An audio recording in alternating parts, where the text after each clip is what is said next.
Fala aí, meu aluno, fala aí, minha aluna, professor querido, de novo com vocês. Vamos para a nossa sexta aula da melhor matéria chamada História. Voltamos para o Brasil, né? Agora sim, nós vamos estudar a primeira atividade econômica do Brasil, colônia. Meu aluno, eu não gosto muito de datas, eu acho que já percebeu isso. Mas nós sabemos que a colônia que nós estamos estudando, ela vai desde o início da colonização, quando os portugueses aqui chegaram, por volta de 1500, e vai até a independência em 1822. Então, são 322 anos de colônia. Aqui nós vamos dividir em pré-colônia, não existe isso não, tá, meu aluno? Nosso Enem, a partir do momento que o cara botou o pezinho aqui, começou a explorar o pau-brasil, já é colônia. Colônia é a mesma coisa que povoar, é a mesma coisa que explorar. Você já sabe disso, então eu não vou perder meu tempo com isso. Mas qual foi a primeira atividade econômica? Agora sim, nós vamos entrar na atividade açucareira. Meu aluno, primeira coisa, eu preciso que você entenda comigo. Por que a cana-de-açúcar? Primeiro, eu preciso que você tenha uma certa intimidade com a história. Você viaja aqui comigo. A cana-de-açúcar não ia ser um produto novo que os caras iam testar aqui, não. Já se plantava cana-de-açúcar em outros territórios, como nas colônias africanas portuguesas. Acontece que ao serem introduzidas as primeiras mudas aqui, por Martim Afonso de Souza, não decore o nome, vai dar certo. Então nós tivemos alguns fatores que explicam para o nosso Enem por que a cana-de-açúcar teve tanto sucesso. E até hoje. Quem é que nunca viu carro álcool? Quem é que não usa álcool? Agora é época de corona, quem é que nunca viu, né? Álcool 70, essas coisas assim. Então, tá presente, vamos ver por quê. Então, a cana-de-açúcar, primeira coisa, eu preciso que você entenda que os fatores de sucesso, eles podem ser enumerados em muitos, mas eu quero alguns mais fáceis. Primeiro, o solo. O solo aqui foi propício para plantar cana-de-açúcar. Experiência portuguesa, por que não? Já se plantava cana em outros lugares, trouxeram para cá, acharam um solo legal, deu certo, vamos plantar. Mercado consumidor, meu aluno, da cana-de-açúcar eu faço açúcar. É óbvio, claro que não. Da cana-de-açúcar eu faço muitas coisas. Eu estou aqui tirando o açúcar, que é o produto de valor que nós vamos ter aqui agora. O açúcar, meu aluno, durante muitos séculos, ele era tido como algo medicinal, a ponto de, se você estiver interessado, pesquise os documentos históricos, reis deixavam em testamento 200 gramas de açúcar, 300 gramas de açúcar, porque era algo usado para medicina, de tão raro que era. Para vocês terem ideia, a Europa só vai desenvolver açúcar de beterraba no século XIX. Até então, se adoçava com açúcar vindo da cana-de-açúcar. E o Brasil, obviamente, terra boa, começaram a olhar o nosso solo, introduziram as primeiras mudas, obtiveram realmente sucesso, e aí, meu filho, ninguém mais segura. Mas o que eu preciso que você entenda, quais são as características que o Enem viria cobrar de uma atividade açucareira. Antes de eu me aprofundar, olha aqui o slide comigo aqui.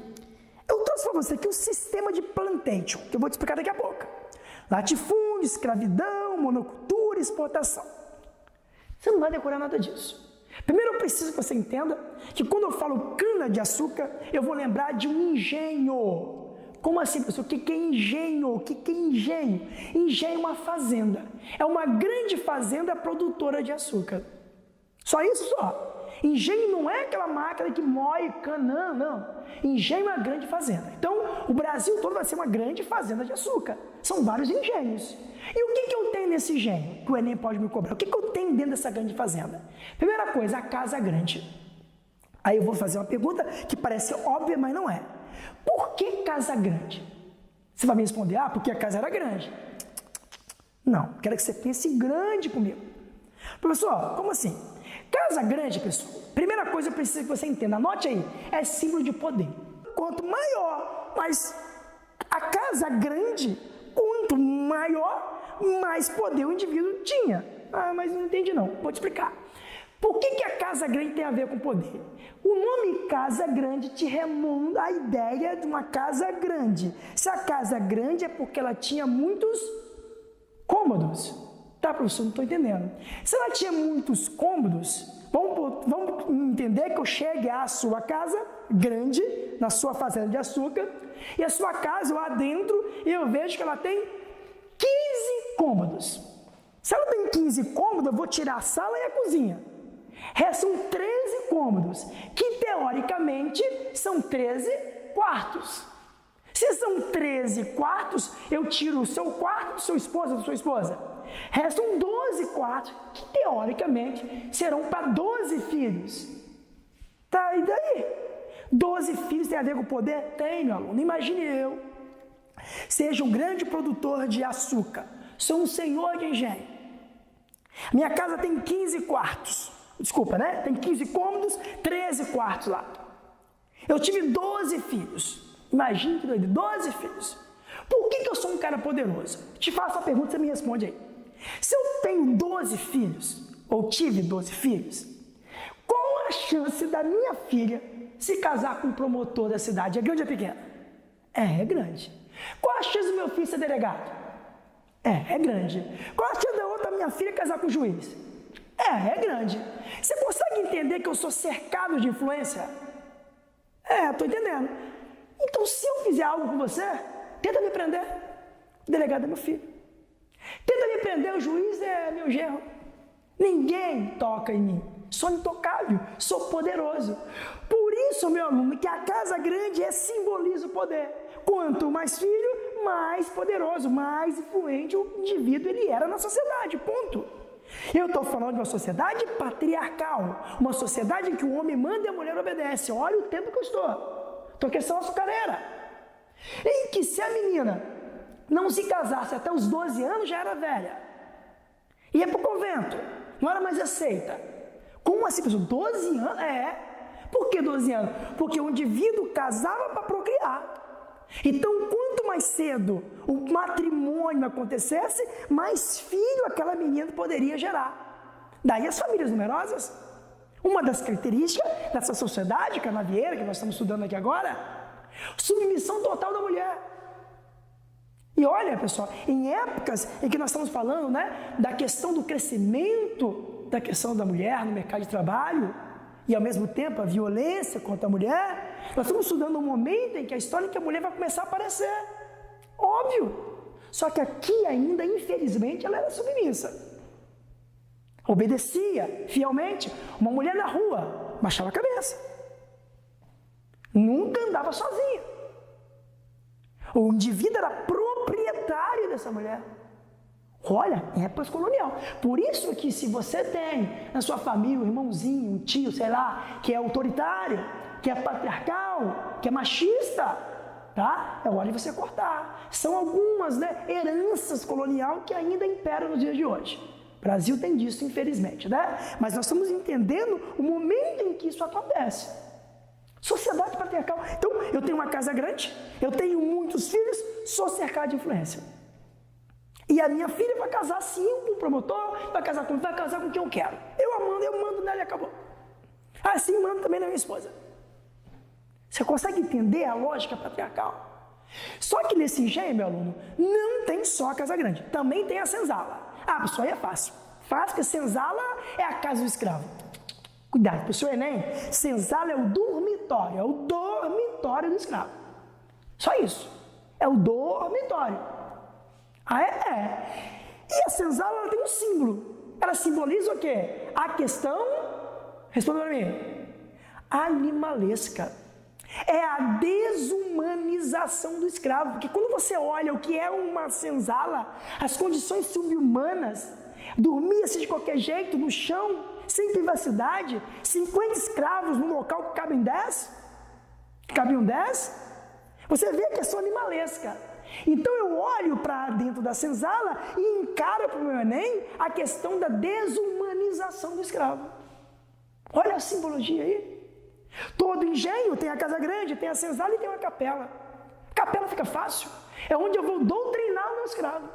Onde eu vou dizer que ele nasceu daquele jeito para me servir. Porque Deus quis assim. Domingo, só vai almoçar quem for à missa. Senão não almoça não. Primeiro a missa dos brancos, depois a missa dos negros. Questão o quê? Também muito em voga no nosso país, né? A questão do racismo. né? Preconceito racial. Então, a igreja está ali para doutrinar. Eu estou te ensinando que você é inferior. Olha que ideia. Mas você vai conseguir lavar a sua alma. Trabalhe para mim. Vou te doutrinar. Olha a ideia, a loucura dentro da sociedade colonial. E também tem a transformação da cana, propriamente dita, em açúcar. Por isso que nós vamos falar que isso aqui é uma atividade, meu aluno. Eu vou plantar, eu vou colher, eu vou moer, vou para a casa de purgar, que é o local onde se faz a questão do açúcar, transformá-la em torrões e depois vender. Há toda uma produção, há toda uma industrialização, ainda que manufatureira. Por isso, eis aqui a primeira atividade econômica. Isso aí não tem dúvida, tá? Ah, isso aqui é um engenheiro, professor? Não, isso aqui é uma engenhoca. É uma engenhoca, diferente. Mas eu preciso que algumas coisas fiquem claras para vocês. Todo este açúcar brasileiro ele vai se concentrar em que lugar? No Nordeste. O Nordeste é devido a questões climáticas. Quando fala açúcar, você vai lembrar de Nordeste brasileiro. Sol a pico, calor pra caramba, não é verdade? E é isso que eu quero que você entenda aqui na sua cabeça, meu aluno. O Nordeste brasileiro vai ser o grande produtor de açúcar. Mas quem é que leva esse açúcar para a Europa? Não é Portugal. Portugal terceiriza. Ô professor, terceirizar aqui, essa palavra é nova, mas a gente pode usar aqui, sabe por quê? Porque quem vai fazer o transporte do açúcar brasileiro serão os holandeses. Os holandeses criaram, então, uma companhia de comércio que vai transportar esse açúcar brasileiro. Eu vou terceirizar. E é muito bem até aí, pessoal, né? Açúcar sendo produzido, Holanda vendendo, Portugal ganhando dinheiro, mas algo muda a história de todo mundo. Por volta de 1580 a 1640, acontece o que ficou conhecido como União das Coroas Ibéricas. O rei de Portugal agora também seria o rei da Espanha, o rei da Espanha seria o rei de Portugal. Um tal de Filipe acaba herdando os dois tronos. E aí que está o problema. Acontece que a Espanha já tinha uma rixa com a Holanda. Como agora o rei espanhol é também o rei de Portugal, tudo que é de Portugal passava a ser de quem? Da Espanha. A Espanha vê aí uma chance de sacanear com quem? Com a Holanda. E bate o decreto. Holanda, eu te proíbo de fazer o comércio do açúcar brasileiro. Sabe que a Holanda tinha investido dinheiro pra caramba, pessoal. E agora estava proibido de fazer o comércio. Caramba, e agora? Claro que a Espanha fez isso para sacanear. Vai dar certo?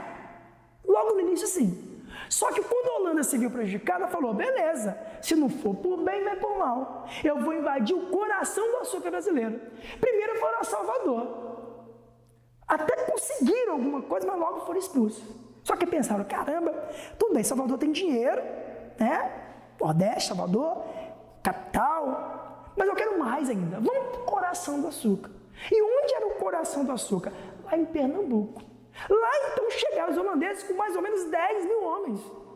E aí, claro, que chegaram a dominar a região pernambucana. Era a invasão holandesa a Pernambuco. Você vai falar, pô, professor, mas chegaram a se meter no pé? Não, nem se meter no pé não, meu aluno.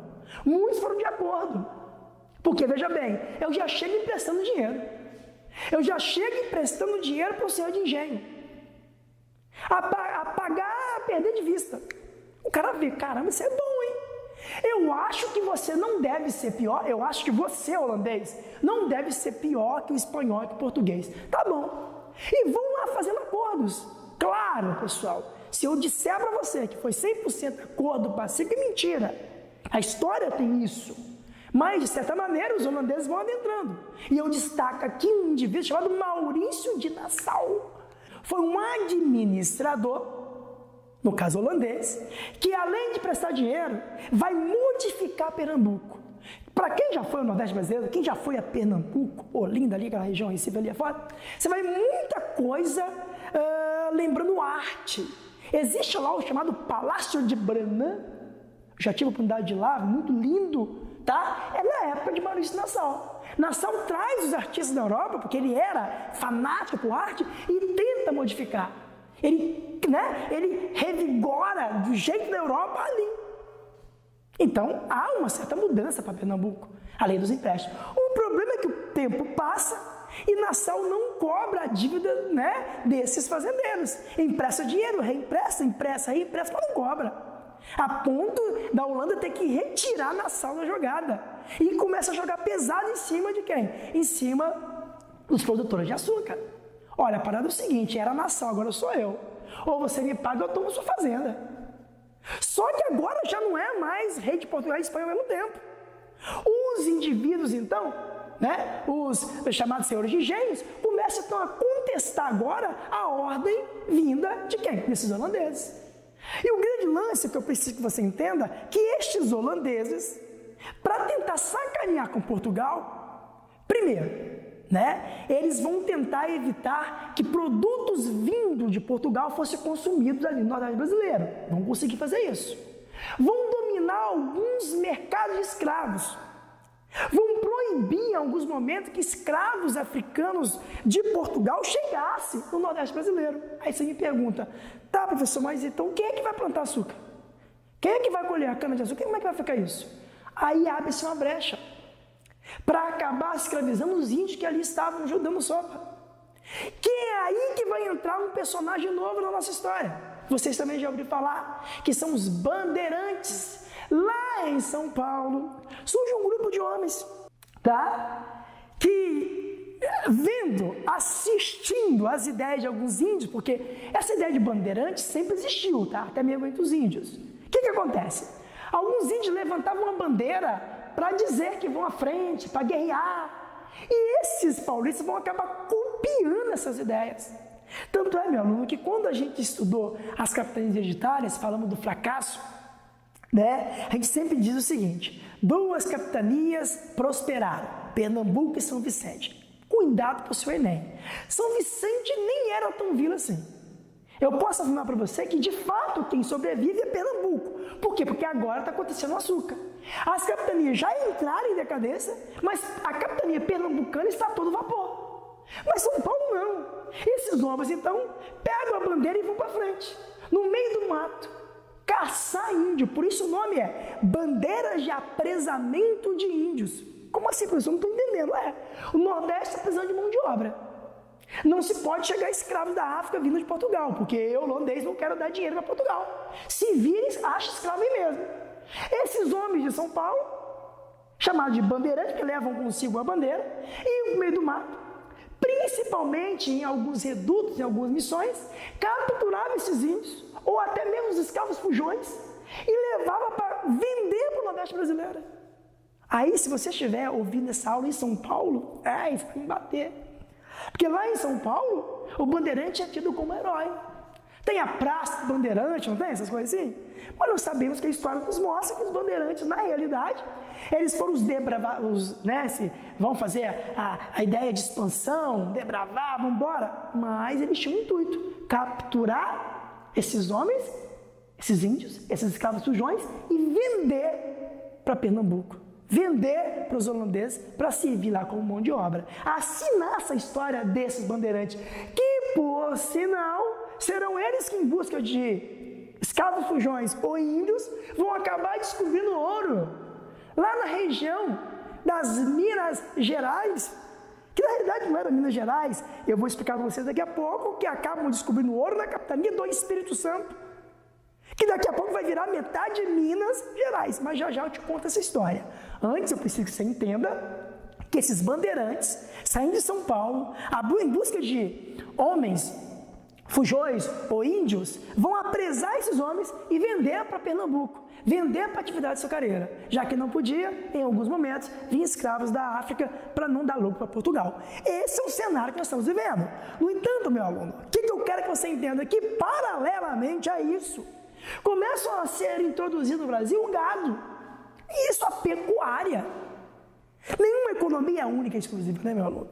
E este gado que está vindo agora para o Nordeste vai ser usado para quê? Primeiro, servir como força animal para mover aqueles moinhos.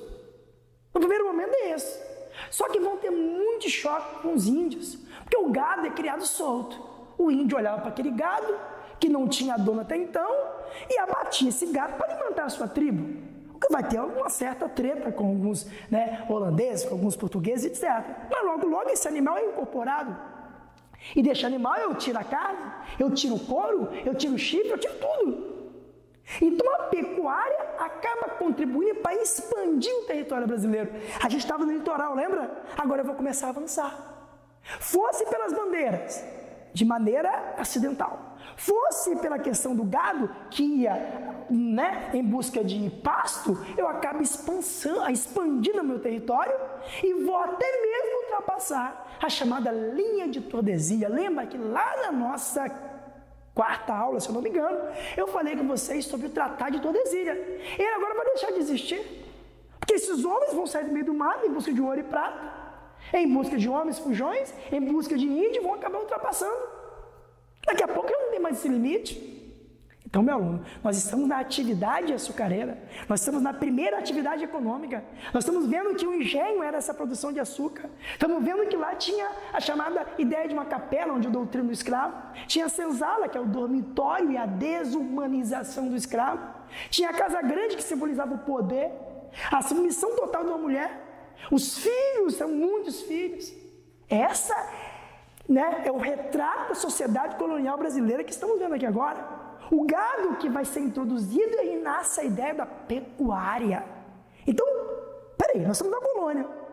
Eu já vi o pau-brasil como um produto de valor. Eu tenho agora o gado, que vai acabar sendo criado também, procriando.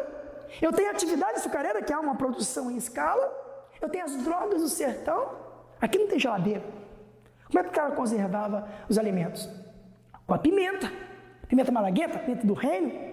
Aquilo que a sua avó, que a sua mãe usa aí na cozinha, isso aqui vai valer dinheiro pra caramba. Então é chamado de droga do sertão, porque vem de drogaria, vem de remédio. Até então era remédio. Se a primeira atividade econômica é o açúcar, ela vai ter um pequeno declínio. Eu não gosto dessa palavra, mas os livros ainda trazem esse nome. Vou te contextualizar. Lembra que os holandeses dominaram Pernambuco? Mas logo vão impor sobre os senhores de engenho o pagamento ou a tomada da fazenda. É aí que lá por volta de 1600, há uma pressão desses donos de terras para a expulsão desses holandeses. Uma série de batalhas vai receber o nome de insurreição pernambucana, que vai culminar com a expulsão desses holandeses, claro. Só que os holandeses não é que vão cansar de lutar e vão embora, já não precisavam mais ficar no Brasil. Lá por volta de 1661, eles assinam alguns tratados e vão embora. Só que ao ir embora, eles já sabiam como plantava açúcar, a cana-de-açúcar, já sabiam a produção deste açúcar. Foge levando algumas mudas, claro que isso aí pode ser um mito da história, que não precisava ser muda do Brasil, mas acontece que aqui foi a escola em que eles aprenderam justamente a produção dessa atividade açucareira. Ao sair do Brasil, acabam produzindo a cana-de-açúcar nas ilhas da América Central. E ali começam a entrar em concorrência com o açúcar brasileira. Não que o açúcar deles fosse mais doce, não, mas se tornaria mais barato, por motivos que você já sabe. Eles faziam o transporte, enquanto o Brasil vai pagar transporte, eles não, eles são donos de navios. Agora sabem produzir a cana-de-açúcar, sabem produzir o açúcar, sabem fazer todo aquele mecanismo. Então a gente vai entrar numa certa crise, cuidado com este nome, hein? Uma crise açucareira, mas não é de um dia para outro, não é de uma noite para outra, isso vai lentamente. Só que ao mesmo tempo que esse açúcar vai começando a entrar em crise, eles vão descobrir ouro e aí uma coisa vai acabar compensando. Só que eu quero muita atenção de você aqui agora, porque, cuidado com o Enem, o que talvez vai entrar em crise é a produção do açúcar. Mas você sabe muito bem que da cana-de-açúcar eu também extraio a cachaça. E pasmem, no momento em que o açúcar, o produto, começar a entrar em crise, começa a crescer a produção de cachaça no Brasil. Cachaça essa que já vai chegar até a ser produzida. Vai ter até uma crise da cachaça. Vai ter até uma revolta da cachaça em São Paulo, pra você ter ideia. Mas, você tem ideia, então, o que acontece? Enquanto o açúcar, propriamente dito, está começando a estar em crise, a nossa cachaça começa a disparar para a Europa, substituindo o vinho ruim que os escravos às vezes bebiam lá na África, uma mistura de vinagre com alguma coisa. A cachaçinha brasileira acaba ganhando destaque. E hoje, obviamente, chega a ser até patrimônio histórico nosso aí.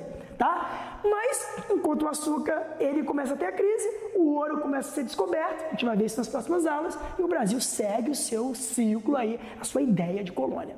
Vamos ver como é que ficam as questões agora, meu aluno? Vamos ver se a gente aprendeu mesmo?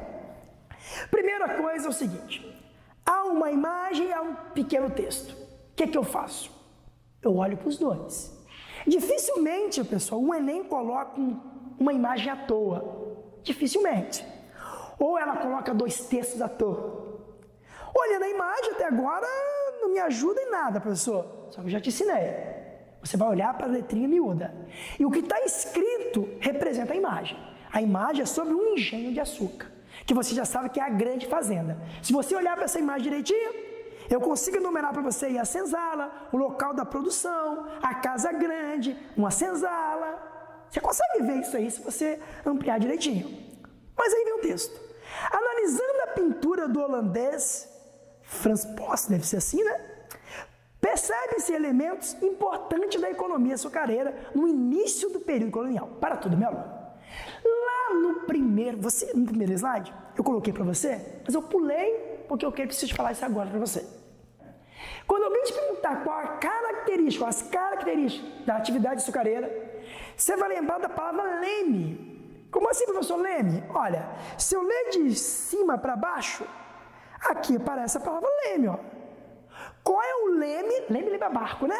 Qual é o leme que toca o barco da atividade açucareira? Leme era de latifúndio. Meu aluno, ninguém vai plantar cana-de-açúcar no fundo do quintal, não. Eu vou plantar cana-de-açúcar em grande quantidade.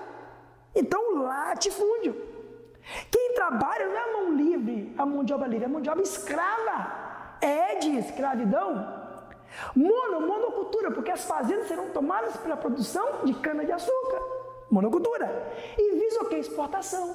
Ninguém vai abrir um lugar para vender caldo de cana, não. Vai vender a cana para fora. Por isso, o leme que toca, o leme da atividade açucareira é o leme do latifúndio, da escravidão, da monocultura e da exportação. Com esse macetinho, você matava essa questão do Enem. Olha que ele pergunta. Analisando a pintura do holandês, percebe-se elementos importantes da economia açucareira no início do período colonial brasileiro, cuja base produtiva foram os planteiros, os quais eram caracterizados para tudo. Eu vou pular aqui na sua frente, hein? Você não sabe nada. Você vai procurar a palavra latifúndio, exportação, monocultura e escravidão. Olha só. Vamos lá. Ah, professor, eu não sei macete, mas tudo bem, letra A. Uso da mão de obra escrava. Beleza. Latifúndio. Beleza. Monocultura. Ué, chega a professor? Parece ser. Ah, não acredito. Vamos ver? Letra B. Uso da mão de obra escrava nativa. Tudo bem, vamos passar. Latifúndio, beleza. Policultura? Não. Você já sabe que só se plantava, na maioria das vezes, cana-de-açúcar. Não é a letra B. C. Uso da mão de obra livre. Vou parar por aí. Falou açúcar, lembrou de mão de obra escrava. Acabou. D. Uso da mão de obra escrava africana. Quem falou que é africana? E os índios que aqui estavam? Então já está cortado. Letra E. Usa a mão de obra escrava. Beleza. Latifúndio. Beleza. Extração de droga do sertão. Não falei nada disso. É açúcar. Se é açúcar, só pode ser a letra A. Usa da mão de obra escrava. Latifúndio. Monocultura. Professor, mas faltou o outro. Faltou, pessoal. Algo incompleto não é algo errado. Olha só. Eu te pergunto. Tem mão de obra escrava na questão açucareira? Tem. Tem latifúndio? Tem. Tem monocultura? Tem. Eu parei da letra A. Fácil demais, fácil demais, fácil demais, muito fácil. Mais uma questãozinha para a gente tentar mostrar que a gente sabe, beleza? A pecuária, você já sabe que a pecuária existiu. O gado foi introduzido primeiro como força motriz lá das engenhocas, depois para alimentar, depois transporte, fica fácil. A pecuária foi outra importante atividade ligada ao mundo açucareiro. Acabamos de ver isso. O gado bovino era indispensável ao trato das lavouras e dos engenhos, principalmente para o transporte de cana e lenha. Olha que legal, que fácil demais. A criação de gado fornecia, além do transporte, força motriz para as moendas mais simples e alimento para a população. Introduzido no século XVI, o gado bovino foi criado inicialmente no litoral, mas a expansão dos canaviais afastou a pecuária das regiões litorâneas, empurrando o gado para o interior, iniciando a ocupação do sertão. Tranquilo o texto, aquilo que você já sabe. Aí vem a pergunta. O texto expressa a relação da atividade pecuária com o mundo açucareiro. Relatando o quê? Gente, o que tem a ver o açúcar com o gado? Você vai procurar essa opção, marcar e ser feliz. Letra A. A economia açucareira impediu o desenvolvimento de outras formas de exploração econômica do período colonial. Nada impede nada. Eu te falei que ao mesmo tempo que tem o açúcar, tem a pecuária. Então ninguém impediu nada não. Foi embora, letra A. B. A pecuária foi uma atividade econômica sem nenhuma relação. É claro que tem.